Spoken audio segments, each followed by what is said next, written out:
Hello learners, welcome to our senior secondary environmental science course of NIOS.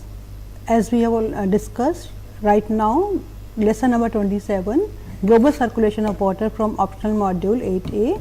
This module is based on water resource management. As we already know that Earth is the only planet in our solar system which is habitable. A reason for this Earth has water, because water is one of the most precious resource in this earth. It occurs as a liquid form on the surface of earth under normal conditions, which makes it precious or invaluable for transportation, for recreation, and as a habitat for numerous plants and animals. Aristotle said once that water to be one of four fundamental elements in addition to earth, air and fire.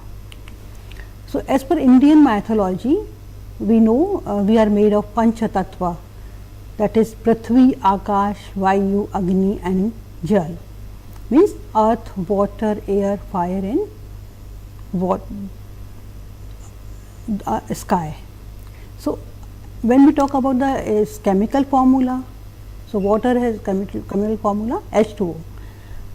Water is a compound made up of two elements, that is hydrogen and oxygen. Earth is covered by 2/3 of its surface with water. The water on the surface of earth is found mainly in its oceans. We have 97.25% in the form water in the form found in oceans, and only 3% water found in polar caps and glaciers, with the balance in fresh water like lakes, ponds, river and groundwater. So, as earth population grows and the demand for fresh water increases, so water purification and recycling become increasingly important. Interestingly, the purity requirements of water for individuals use often exceed those for human consumption. So, right now we will discuss this lesson, global circulation of water, during this program. So, I am Neelam Gupta, your course coordinator of environmental science. Welcome you all to this program.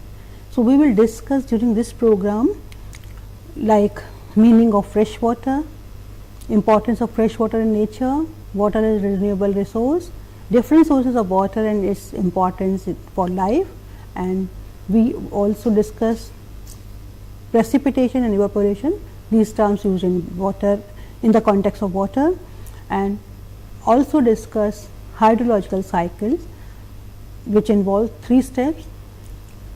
So, now let us start. As you know, Earth is also known as blue planet. Why we call Earth as a blue planet? Because more than 3/4 of the water earth surface is covered by water, and water is the physical characteristics of water is odorless, tasteless substance. They can naturally exist as gas, liquid and solid form within a relatively narrow range of air, temperature and pressure found on the earth surface. So, next we talk about the natural resources of water, and it's in the form of water, fresh water or water form found in lakes, river, ocean, stream, ponds, and it is absolutely essential for survival of all living beings. Now, we come to the global distribution of water. We know 97% of the water on earth is salty water, which is present in the oceans, and we cannot use or drink this salty water or can't use it for irrigation of crops and other works.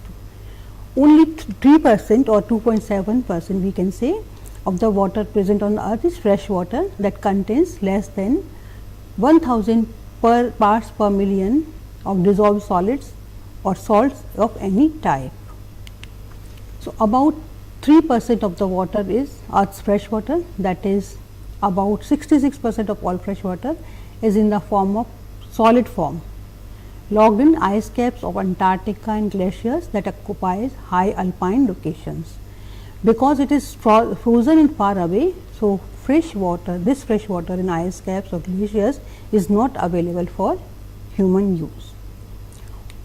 Only 1% of all of the earth's water is in the form that can be used by humans, plants and animals. The fresh water is found is 1% water, fresh water is found in lakes, rivers, streams, pond and in the groundwater, and only very small amount 0.00% of water is found as a vapor in the atmosphere. So, now we are talking about the distribution of the water. So, distribution of fresh water, however, is geographically uneven, varying greatly from country to country and even within a country from one region to another region. So, where earth's water is found, you can see that graph. Most water is salty, as we know, oceans 97% almost. It salty takes the underground water is 1%, only 3% is fresh water, as we already discussed, in the form of ice and glaciers, nearly 70% of the fresh water. Underground water about 30%, surface water like river and lakes just 1.3%, which include ice and some snow, most of them. Lakes and some rivers, swamps, soil, air and living things, tiny amount water. Everybody has water in their country. Our body weight is also has more than 70% of water.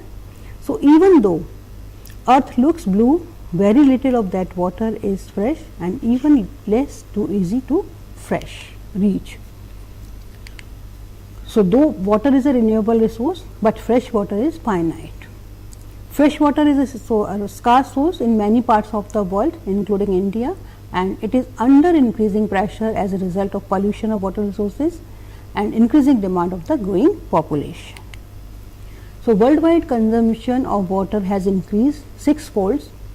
That recent we can say recent data, there is more than twice the rate of population growth. Yet, on a daily basis, we use 10 billion tons of fresh water worldwide. So, at present, if we talk about the water uses in India, so a person needs 2.5 liter of water for drinking under moderate climate. With little activity, it can go higher to adverse climate and with more activities. Globally, 4 trillion cubic meters of fresh water is consumed in a year. We use 70 to 90% of the fresh water in agriculture. Roughly 1 ton of grains require 1000 tons of water, and about 20% of the water is used by the industries and 10% in our domestic use. Domestic use includes cooking, bathing, washing clothes, utensils and many other things.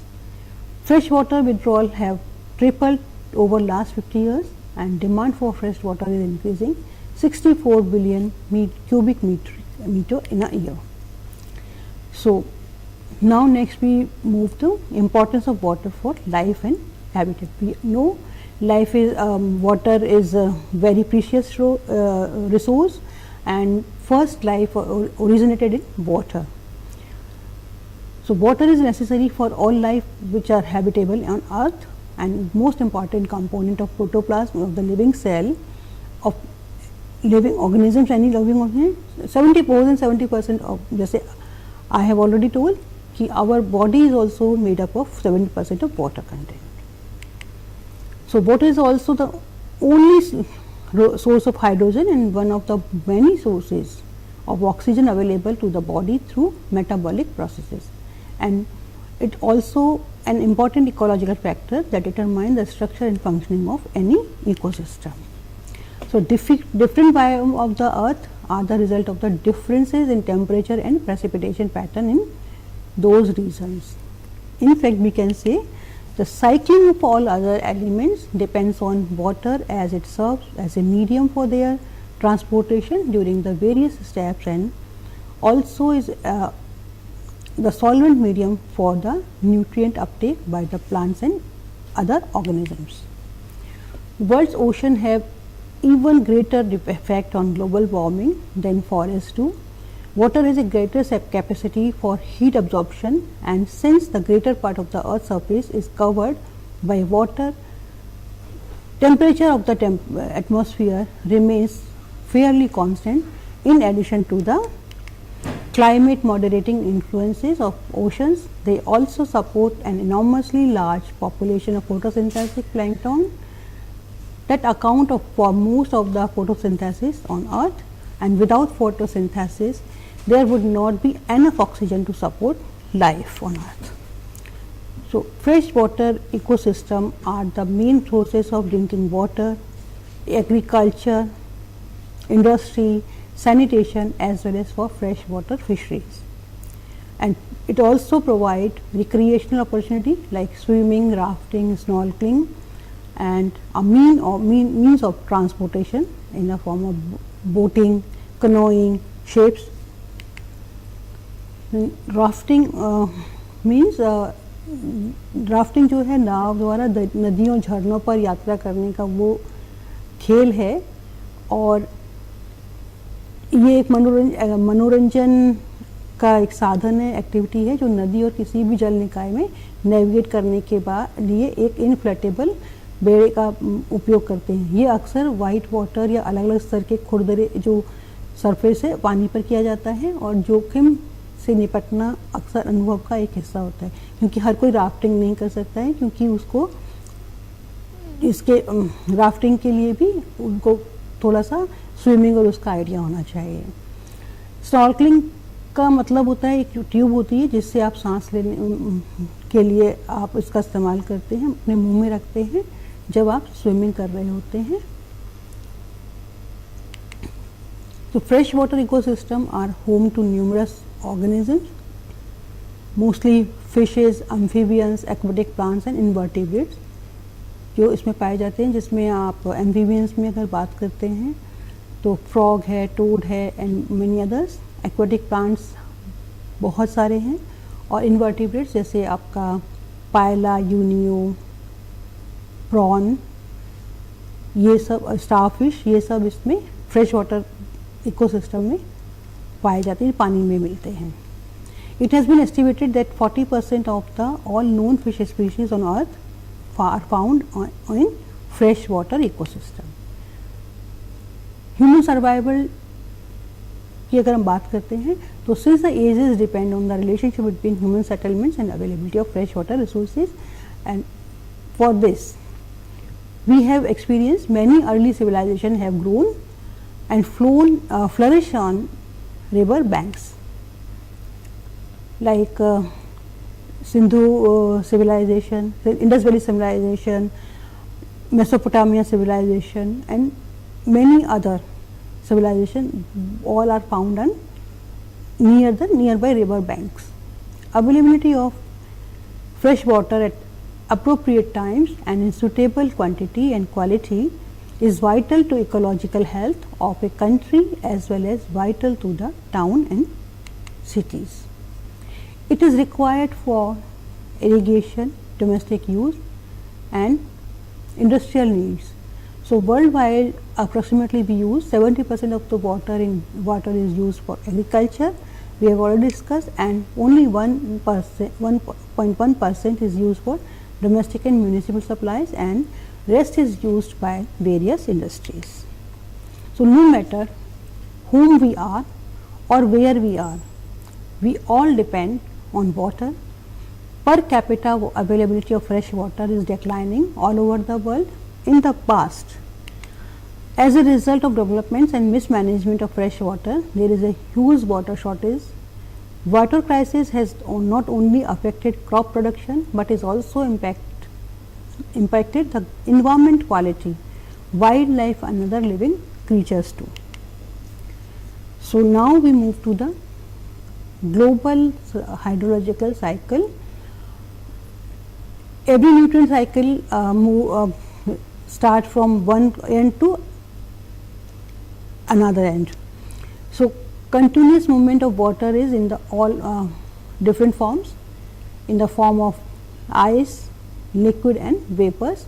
by a system, a cycle that is known as water cycle or hydrological cycle. And it has hydrological cycle has three processes. First, evaporation and transpiration, precipitation and surface runoff. So, atmospheric water, surface water and groundwater are all three types are the part of this hydrological cycle.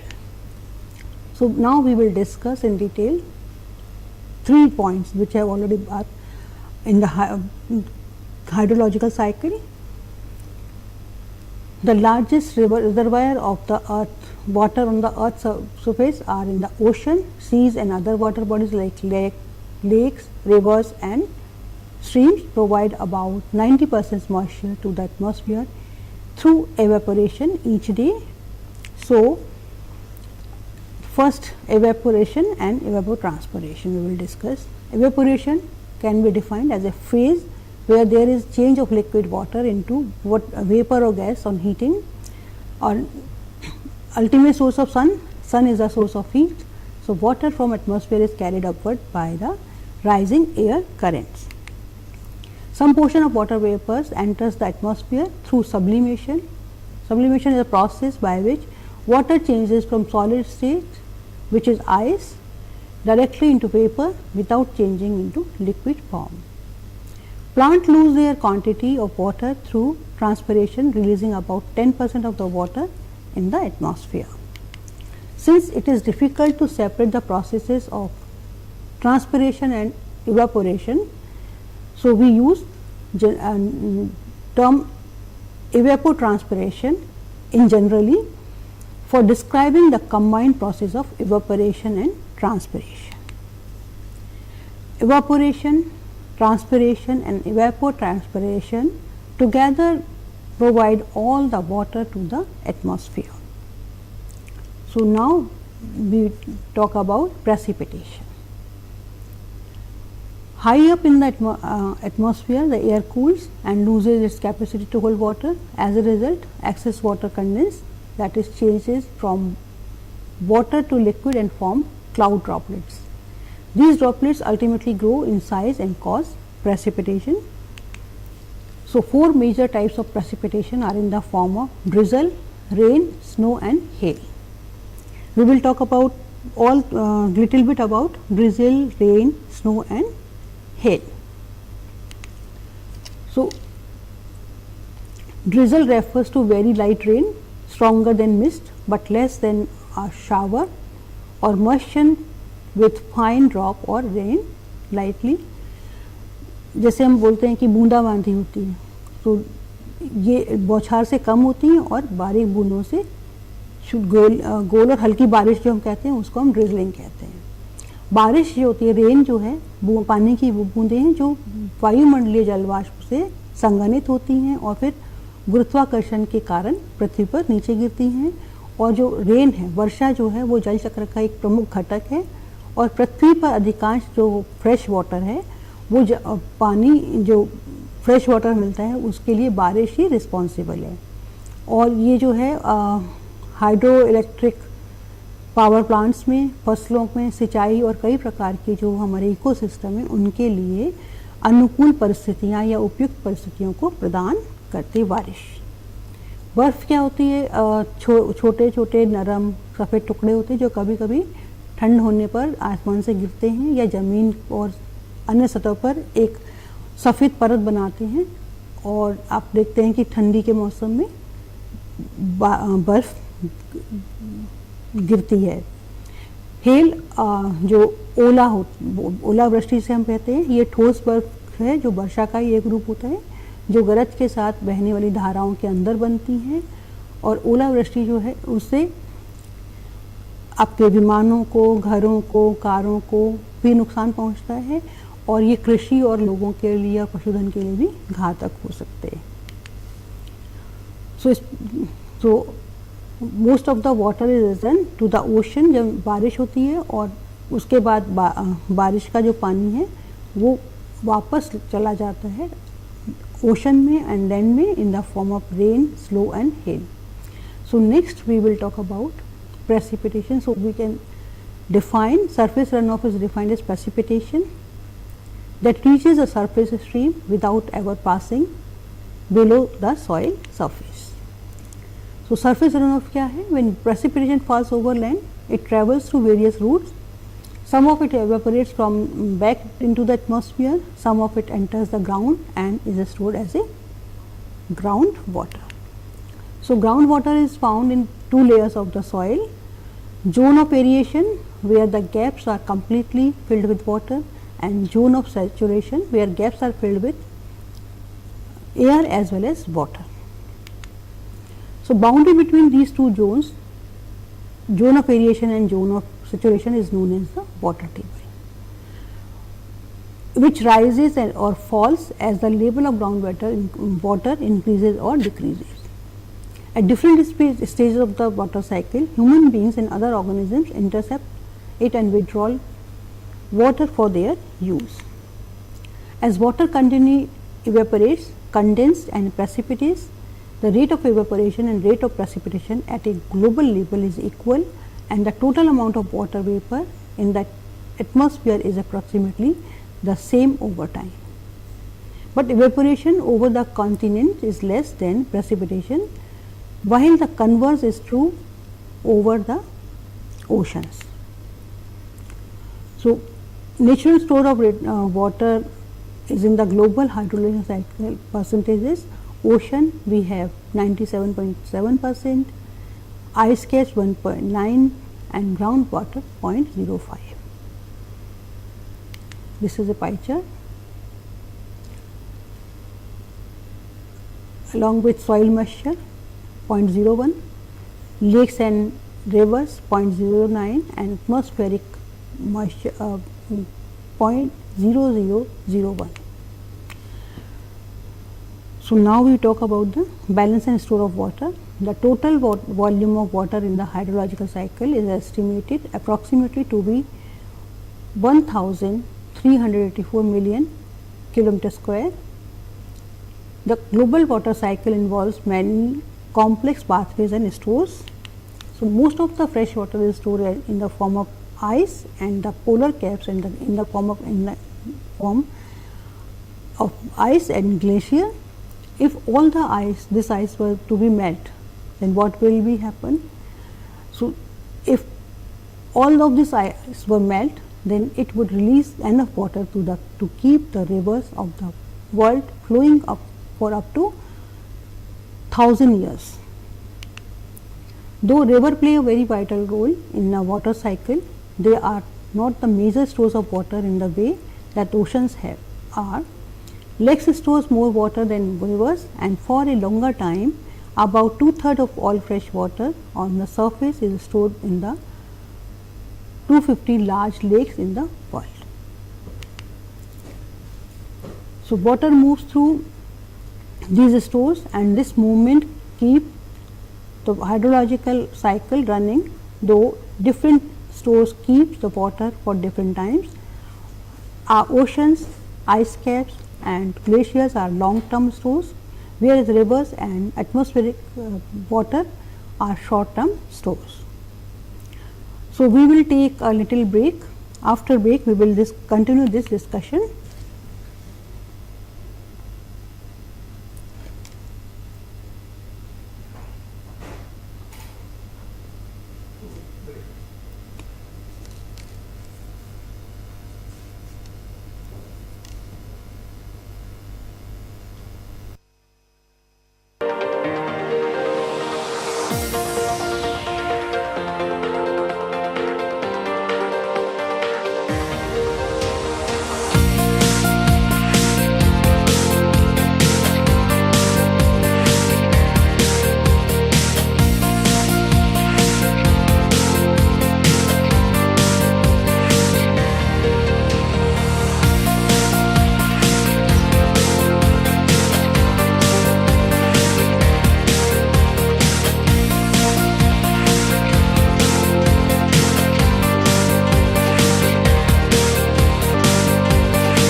प्रकाशित करने, राहों को आलोकित करने। जीवन ये प्रकाशित करने, राहों को आलोकित करने। हम अपना दीपक स्वयं बने, हम अपना रास्ता स्वयं चुने। हम अपना दीपक स्वयं बने, हम अपना रास्ता स्वयं चुने। जीवन ये प्रकाशित करने, राहों को आलोकित करने।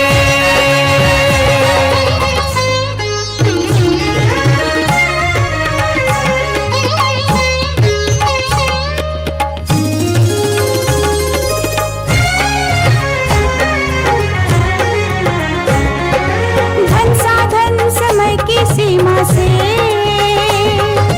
विद्यालय जो मुक्त हो, संसाधन समय की सीमा से विद्यालय जो मुक्त हो। कभी पढ़े हम कहीं पढ़े, वे विषय की लोच से युक्त हो। कभी पढ़े हम कहीं पढ़े, वे विषय की लोच से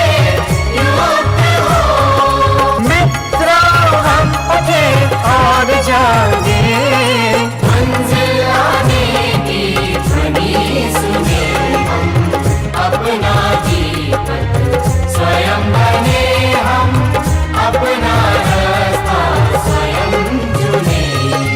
जीवन ये प्रकाशित करने, राहों को आलोकित करने।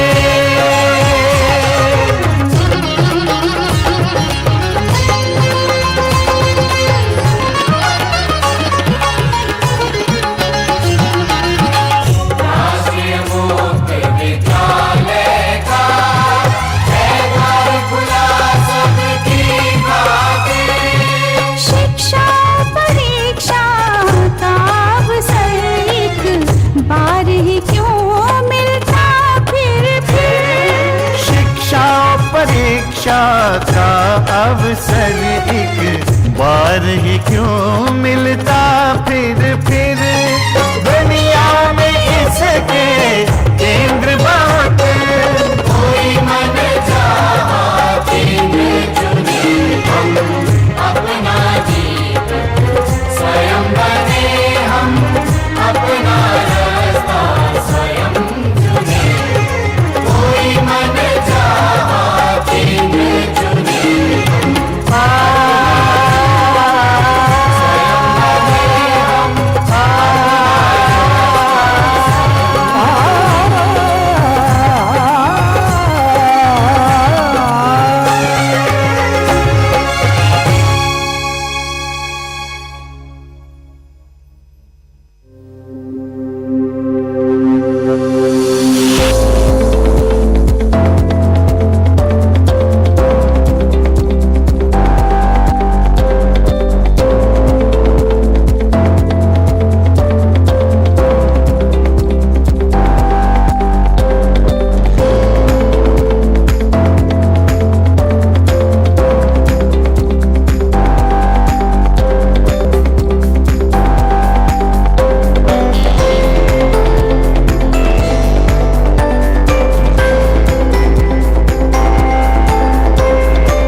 Before going to break, we are discuss about the global circulation of water. During that session, before break, we are talking about the fresh water, importance of fresh water, and various uses of water in our life. And we have discussed hydrological cycle. We have discussed precipitation, evaporation, evapotranspiration, and now we are talking about induced changes in the hydrological cycle. We know there are so many changes in the hydrological cycle due to global warming and climate change. We have changed our rain pattern too. So, all changes are based on our human activities. Humans activities deliberately or accidentally have already altered the global water cycles in so many ways. Movement of water vapor across oceans and continents are altered by air pollution, due to which air pollution cause global warming, causing changes in precipitation pattern inevitable as precipitation is dependent on ambient temperature. So, evaporation rate and pattern change due to altered ground surface conditions. We can take example of deforestation. We cut forest for urbanization or our in own development. We build so many industries or development for we hold the water, we develop reservoirs or dams that affects evaporation rate, and increasing or decreasing length or density of the river channels can directly change river runoff. So, groundwater can be affected by pumping out excessive water that lowered water table or through increased percolation due to waterlogging to development of reservoir and dams. Altering the vegetation patterns from deforestation, cropping or afforestation that are also significantly impact greater influence of runoff water. So, water is probably, we know, renewable resource, or we can say it is very important renewable natural resource on our planet Earth, and we know this it is essential for life, and since the earliest time humans have relied on freshwater ecosystem for their all activities including drinking, bathing, cooking, agriculture, industry, sanitation, as well as for food and many more activities. So, much of water is being used inefficiently and polluted through human activities, and we also know per capita availability of fresh water is declining all over the world. Freshwater resources form an intrinsic part of the Earth's hydrological cycle, and it also form our daily life. Water is evaporated from oceans, rivers, lakes and vegetation that becomes part of the global atmospheric moisture, and global winds distribute this across the Earth's surface. Condensation creates clouds and precipitation brings it back to the surface, from where it evaporates to re-enter the global water cycle. So, human activities can alter the global hydrological cycle so many various ways. So, we have talked about hydrological cycle that now in recent past we can say global hydrological cycle also altered by human activities. So, now we are moving at the end of this session, but before we wrap up we would like to recap the main points which we have discussed during this session. So, water is probably the most important renewable natural resource on planet Earth, and we know 97% of water on the earth is salt water that is found in the oceans. Only 3% of the earth's fresh water is in the solid form, 3% is fresh water found in the on the earth's surface, and out of the 2% of the fresh water is in the solid form locked in ice caps and glaciers, and this fresh water 1% found in lakes, rivers, streams, ponds and in the form of ground. We know water is essential for life, and since the earliest time of human civilization, humans have relied on freshwater ecosystem for their all activities, which includes drinking water, for agriculture and in industries and sanitation, and We also know fresh water resource forms an intrinsic part of the Earth's hydrological cycle, and hydrological cycles involve the continuous recycling of water between the atmosphere, land and oceans. The basic structure of the cycle is evaporation, evapotranspiration and precipitation. Water is evaporated from oceans, lakes, river and vegetation becomes part of the atmospheric moisture. Global wind distributes this across the Earth's surface. Condensation creates clouds and precipitation brings it back to the surface from where it evaporates to re-enter the global water cycle, and we are responsible, or human activities can alter the global hydrological cycle in various ways. So, this is all about global circulation of water. This is lesson number 27 from module water resource management, that is optional module. So, we will come again to meet you in new program of environmental science. Till then, goodbye and thank you.